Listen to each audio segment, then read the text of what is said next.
জাভাস্ক্রিপ্টে আমাদের একটা ভয়ের জায়গা হলো ম্যাথমেটিক্স কতটুকু জানা দরকার। প্রোগ্রামিং করতে গেলে আমাদের কী লেভেলের ম্যাথ জানা দরকার, ম্যাথমেটিকের উপরে কি আমাদেরকে পিএইচডি করতে হবে, একদম সেই লেভেলের ম্যাথ জানতে হবে, জেনে তারপরে জাভাস্ক্রিপ্টে আসতে হবে। বিষয়টা এরকম না, তবে হ্যাঁ, এটা একটা জরুরি জিনিস, আপনাকে ম্যাথ জানতে হবে। কারণ প্রোগ্রামিংয়ে কিছু ক্যালকুলেশন আছে, ডেভেলপমেন্টের মধ্যে আপনাকে কিছু ক্যালকুলেশন করতে হবে। সেটা ডেভেলপমেন্টে কেন, আপনি আপনার রিয়েল লাইফেও চিন্তা করতে পারেন, আপনাকে ক্যালকুলেশনের দরকার পড়ে। আপনি যোগ বিয়োগ গুণ ভাগ এগুলো যদি করতে না পারেন তো রিয়েল লাইফে আটকে যাবেন। সে আমি আপনার কাছ থেকে 2বার টাকা হাওলাত দিলাম, একবার 100 টাকা নিলাম, একবার 500 টাকা নিলাম।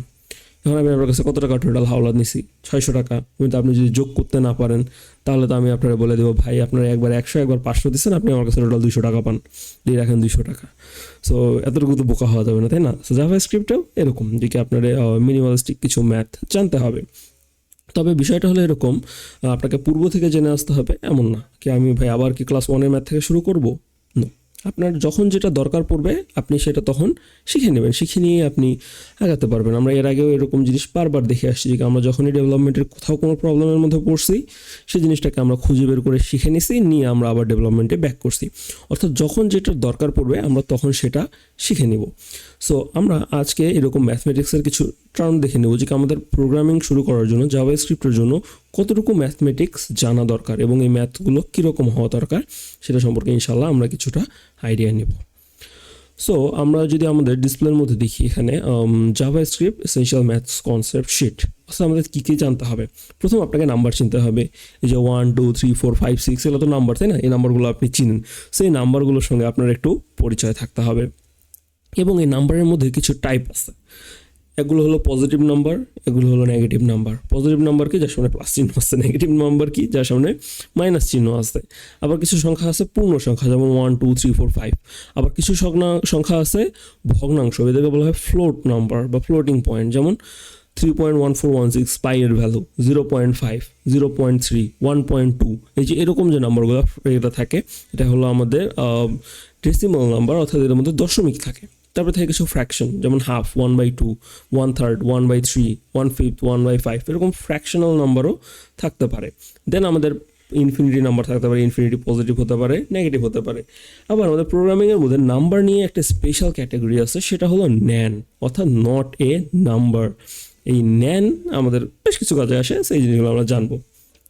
এরপরে ম্যাথমেটিক্সের আপনার যেটা দরকার সেটা হলো বেসিক অপারেশনগুলো জানতে হবে। অর্থাৎ ম্যাথমেটিক্সের মধ্যে আমাদের কিছু অপারেশনস আছে, এই অপারেশনগুলো আপনার জানতে হবে। লাইক কোনটা যোগ বিয়োগ গুণ ভাগ, এই জিনিসগুলো সম্পর্কে আপনার প্রপার আইডিয়া থাকতে হবে। কি আপনি যোগ করতে পারেন, কি 100 যোগ করলে কত হয়? 200। আপনি বাজার থেকে 5 কেজি পেঁয়াজ কিনছেন, 10 কেজি আলু কিনছেন, পেঁয়াজের দাম পড়ছে আপনার 300 টাকা, আলু 10 কেজির দাম পড়ছে আপনার 700 টাকা, সে ধরে নিলাম। তো এখন আপনাকে দোকানদারকে দিতে হবে, কত টাকা দিবেন? 500 টাকা 700 টাকা মিলে আপনাকে অবশ্যই যোগ করে দোকানদারকে টাকা দিতে হবে। সে আপনার 500 টাকা 700 টাকা যোগ করছেন, আপনার টাকা আসছে টোটাল কত? 1200 টাকা। তো এখন আপনি দোকানদারকে দিচ্ছেন 1500 টাকা, তো দোকানদার আপনাকে ফেরত দেবে কত? এটার জন্য আপনাকে বিয়োগ করতে হবে। দেন এই যে 10 কেজি আলু কিনছি আমি, 1 কেজি আলুর দাম 70 টাকা, তো 10 কেজি আলুর দাম কত হবে? গুণ করে বের করছি, ডিভিশন করতে পারি আমরা। আমাদের এই যে রিয়েল লাইফের যে কাজগুলো আছে এগুলোকে আমরা সবসময় এই জিনিসগুলোকে তো ইউজ করেই আসছি এবং এগুলো আমরা জানি। সো এই বেসিক জিনিসগুলো আমাদেরকে জানতে হবে। এরপরে ছোটোবেলায় আমরা কিছু কাজ করছিলাম, যেমন ভাগশেষ নির্ণয় করা, অর্থাৎ রিমাইন্ডার। এই যে আমরা এরকম ভাগ করতাম না, যদি আমি ভাগ করি 5/3, তাহলে কী হবে? ভাগফল হবে 1, ভাগশেষ হবে 2।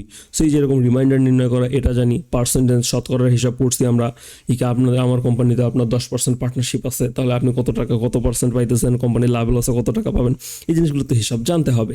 দেন এখানে আরেকটা ক্যাটাগরি আছে মডুলাস, এটা যারা ম্যাথমেটিক্সে মোটামুটি পড়ছি তারা এটাকে চিনি। আমরা ইনশাল্লাহ ইউজ করতে করতে এটা সম্পর্কে ইউজ শিখে ফেলবো, বা আমরা চাইলে আমরা অনলাইনে এটাকে সার্চ করেও আর একটু এটা সম্পর্কে ঘাটাঘাটি করে দেখতে পারি। দেন আমাদের কাছে আরও একটা টপিক আছে পার্সেন্টেজ, এটা তো আমি বললাম, এটাই আমরা ইউজ করতে পারি। এরপর আরেকটা বিষয় দাঁড়ায়, সেটা হলো সাম, অর্থাৎ আপনাকে কতগুলো নাম্বার দিয়ে দিছে, 1 2 3 4 5 6 7 8 9, এরকম আপনাকে অনেকগুলো নাম্বার দিয়ে দিছে, দিয়ে বলছে এই নাম্বারগুলোর যোগফল কত হবে, সেটা আপনি নির্ণয় করতে পারবেন। আবার আমাদের ধরেন এই যে এরকম একটা নাম্বারের পুরো সেট দিয়ে দিছে, দিয়ে বলছে এটার মধ্যে ম্যাক্সিমাম নাম্বার, বড় নাম্বার কোনটা, তাহলে সবচেয়ে বড় নাম্বার কত? 9। তাহলে আমরা এখান থেকে বের করতে পারি এখানকার ম্যাক্সিমাম নাম্বার হলো 9। সবচেয়ে ছোট নাম্বার কত? সেটা হলো 1 আমাদের এরকম করতে পারি। আবার সিরিজ করতে পারি 1 থেকে 10 যে সংখ্যাগুলো সিরিজ আছে এটা সম্পূর্ণ যোগফল কত, বা জোড় সংখ্যাগুলো সিরিজের যোগফল কত, বিজোড় সংখ্যাগুলো সিরিজের যোগফল কত, এরকম সিরিজ আকারেও আসতে পারে। Then area calculation, area length calculate করা, যেমন আমরা যদি একটা চতুর্ভুজ চিন্তা করি তাহলে তার ক্ষেত্রফল করতে হবে, লেন্থ ওয়াইজ আমাদেরকে গুণ করতে হবে।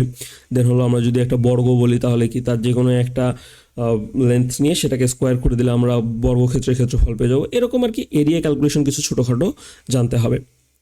দেন আপনাদের গ্রাফের কিছুটা আইডিয়া রাখতে হবে। যখন আমরা মার্জিন, প্যাডিং এই জিনিসগুলো ইউজ করি তখন গ্রাফের কিছুটা ইউজ চলে আসে। যেমন আমি যদি এটা একটা আমাদের গ্রাফ পেজ এরকম থাকে, 4টা এক্সিস, 2টা এক্সিস থাকে, 4টা ভাগ থাকে।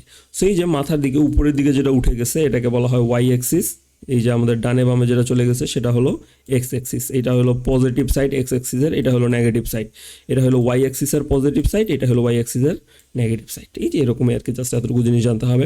কারণ আমরা যখন ক্যানভাসের কাজ করবো, 3D নিয়ে কাজ করবো বা মার্জিন প্যাডিং সেট করবো তখন এই জিনিসগুলো সম্পর্কে আইডিয়া থাকা লাগবে।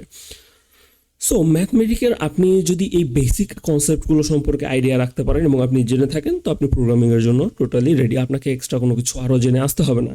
তবে হ্যাঁ, আপনাকে প্রতিনিয়ত সময়ের সাথে সাথে জিনিসগুলোকে শিখতে হবে। আমরা কীভাবে শিখতে পারি? আপনি জাস্ট সিম্পলি এখানে অনলাইনে আসে এখানে আপনি সার্চ করেন, কি সার্চ করতে পারি, বেসিক অ্যালজেব্রা আপনি লিখে সার্চ করেন। যদি আপনি বেসিক অ্যালজেব্রা লিখে সার্চ করেন সো এখানে খান একাডেমি পেয়ে যাবেন। খান একাডেমির কাছে গিয়ে আপনি দেখতে পারেন বেসিক অ্যালজেব্রা, এরকম বেশ কিছু ছোটো ছোটো ওয়েবসাইট আছে যেগুলোর মধ্যে গিয়ে আপনি জানতে পারেন। অথবা এই যে গিক্স ফর গিক্সের মধ্যে গেলে বেসিক অ্যালজেব্রা নিয়ে আপনাকে কী কী জানতে হবে এবং কোনটার কাজ কী, এই যে জিনিসগুলো সম্পর্কে আপনি ভালো রকমের তথ্য পেয়ে যাবেন।